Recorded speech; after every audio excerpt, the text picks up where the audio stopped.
kementerian berkenaan, dan saya memberikan harapan agar pihak kementerian dapat membina segera MRSM ini dan kerajaan mempunyai keputusan yang akan.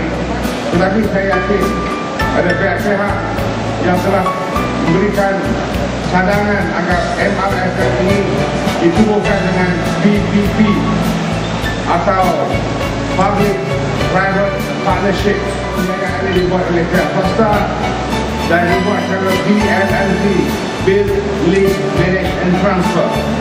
Dan insyaAllah wujudan MRSM ini akan menjadi satu lagi masukan dalam ketersohoran bidang pendidikan dan pelajaran.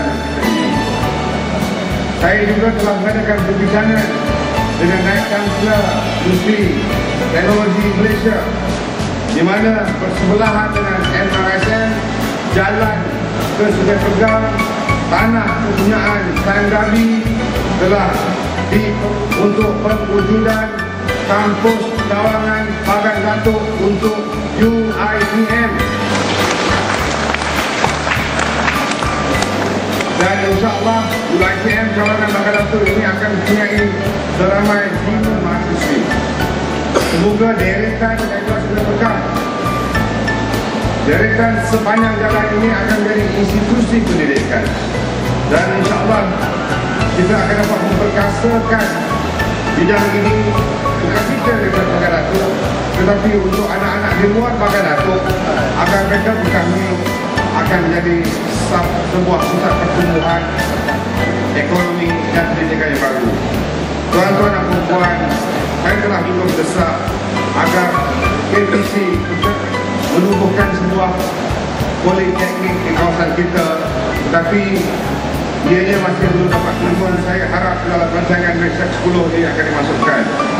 Namun atas usaha kena menjadi PPD dulu, sebuah sekolah menengah teknik berasrama penuh juga akan dibina di kawasan Sungai Dulang dalam waktu yang terdekat sekali, insyaAllah. Tuan-tuan dan puan-puan, dengan adanya kelima-lima institusi pelajaran dan pendidikan ini, saya harap ianya akan menjadi pembangkit kepada kebangunan dan kawasan pendidikan di Pagan Datuk. Tadi saya juga telah mengumumkan bahawa shipyard atau lingkungan pembinaan kapal telah diluluskan oleh Kerajaan Negeri Perak di kawasan estate Sandabi, dan seluas kawasan juga telah pun mendapat lulusan daripada Sandabi dan telah mendapat persetujuan daripada Kementerian Pertahanan, dan saya telah mengadakan perbincangan dengan Menteri Pertahanan agar lingkungan kapal itu membina kapal-kapal PLDM.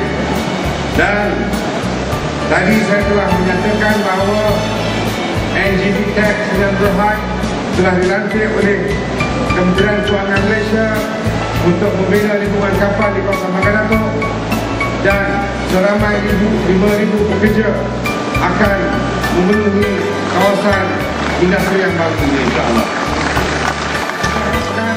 Dengan adanya institusi pendidikan dan pelajaran ini akan menjadi acuan kepada